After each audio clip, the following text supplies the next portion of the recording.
क्या लग रहा है सर, इजराइल और ईरान के बीच में जो वॉर चल रहा है, भारत को किसका समर्थन देना चाहिए? देखो, मैं आपको थोड़ी सी जानकारी दे दूं इजराइल के बारे में।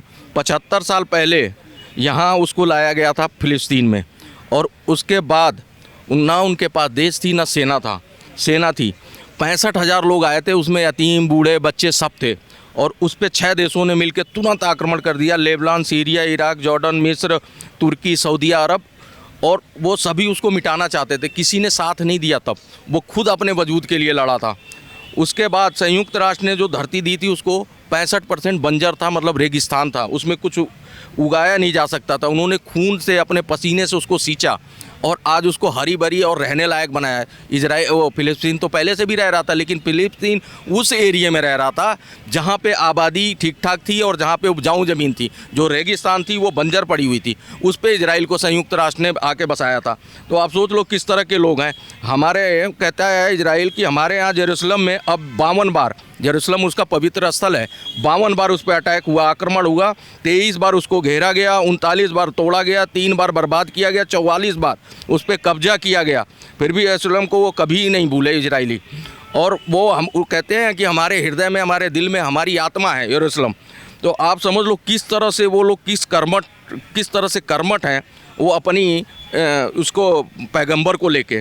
तो वही कहता हूँ, संसार भी याद रखे, उन्हें बर्बाद करने के लिए तो बहुत लोग आए और वो खुद बर्बाद हो गए। मिस्र, देखो मिस्र आया था जब, लेबनान, समझ रहे हो, बेबीलोन, यूनान, सिकंदर, रोमन, ये सब उसको ख़त्म करना चाहते हैं। आज से नहीं ये लड़ाई लड़ रहा है इजराइल जब से उसको देश मिला है तब से इन लोगों से लड़ रहा है।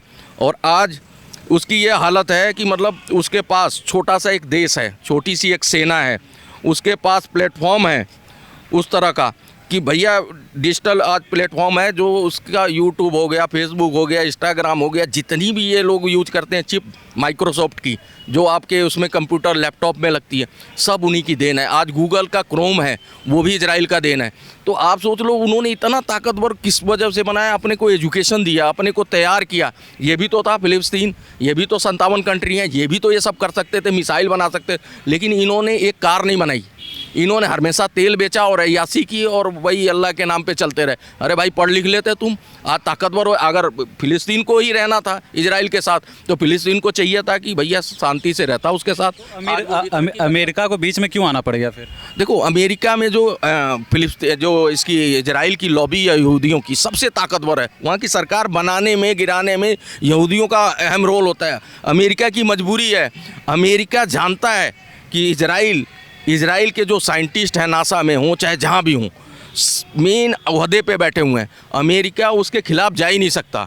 और जब इस तरह की चीज़ें होंगी तो भैया अमेरिका उसके साथ ही खड़ा होगा, उसके विरुद्ध कभी नहीं खड़ा होगा।